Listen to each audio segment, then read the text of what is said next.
Yeah, so in this video I'm going to be removing the pistons from this, which is a Shimano caliper. So this one's the RS785, but from a technical point of view the other ones are very similar. What I'm going to do is just put that onto there. I'm going to put pressure through the system and then those pistons will just mount up to the disc. What I'm using is this. There's like a little electronic pump system which is meant to be like that. So you have like a hose and you attach that to your tyre. But as long as you can make a seal, even if you had like a normal pump, like one of these, you could potentially make this work. My one's, because I've used it so much on this edge now, it's badly worn. But yeah, that's another option. And the other thing as well is I've put a compression fitting on the end. So one of these little compression nuts, which is one of these. So these are from your hoses. So if you've ever done like Shimano hoses, you normally put these on before. You put your olive on after and then you insert. So that's just on there and that just gives us something to seal against. But obviously you can play around with that.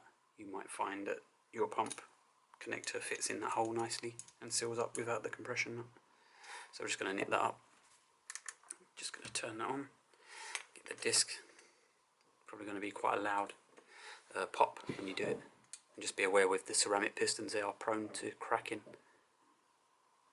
So yeah, if you're not really too sure about this method, I'd probably advise you not to use it because you could end up cracking them. So that's just going to go on there. And that's brought the pistons out like a considerable amount. And what we're going to do now is just grab a T30, I think it is, Torx. One of these. We're just going to split this caliper. They do have Loctite on the bolts, so they can be very, very tight on there. And the top bolt is a longer bolt.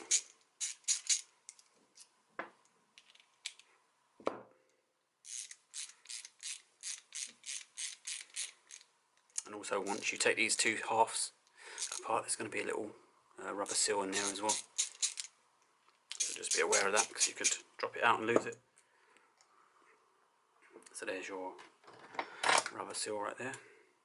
Just going to pick that out and put that over here so that we don't lose it. So what we're left with is two halves of a caliper, and it's, you might be able to kind of grab that and wiggle it. But what we're going to do is we're just going to do the same thing now that these are open. It won't take too much force to remove it. You might want to put your finger over it because if they do fly off, it can be pretty dangerous. And also there's that little port that you have to cover up as well.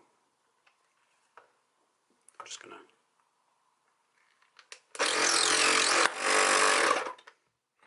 there we go, and there's one of the ceramic pistons.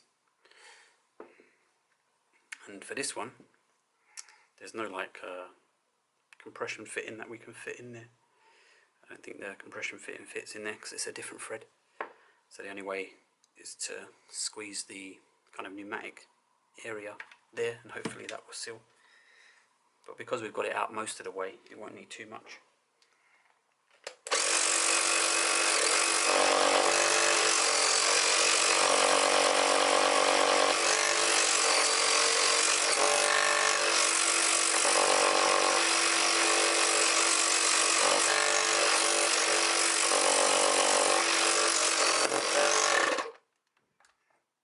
It's all about just getting the thing on there nice and flat. We have got a little bit of a wonky thing going on, which might be a bit difficult, but there we go. So there's your two ceramic pistons. And just be aware if there's any like hairline cracks in them. These ones are good. If there's any hairline cracks in them, then they're probably gonna split at some point. But yeah, it's just a quick video showing you how to get those out of the caliper. That's what the calipers look like after. You can see little rubber seals in there. So yeah, I guess I should quickly show you how to put it all back together. I just want to clean the pistons.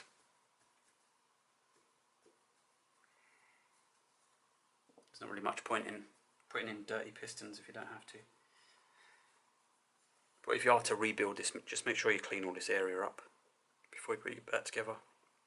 And you want to clean in there with like a cotton bud, just to make sure there's no debris or anything on the seals. So yeah, let's make sure we put these back the right way. I'll just leave that there for now, and we'll get a little flat implement and press on there.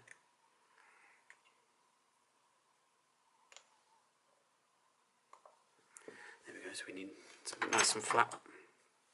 And like once again, just be aware with the ceramics that they're likely to crack if you kind of put, you know, if you was to like kind of lever on that edge there, you'd end up potentially chipping a bit.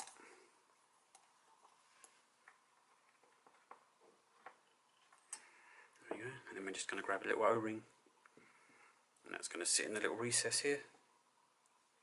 And like I said, 2 different screw sizes. Bigger one goes at the top.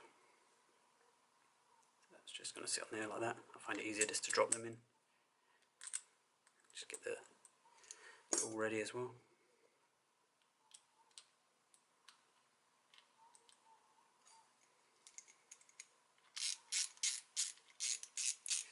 And just when you're doing it, just keep an eye on the little seal. Make sure it doesn't drop out anywhere. You could just hold those bits together.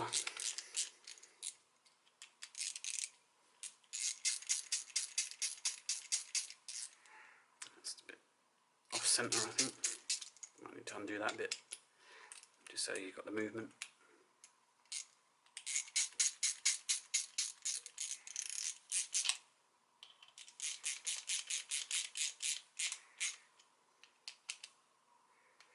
Just tweak them up. I don't know what the torque setting is for them, but they do have Loctite on them, so once you kind of just tighten them a little bit and tweak them up, they shouldn't really go anywhere. So yeah, it's quite simple really.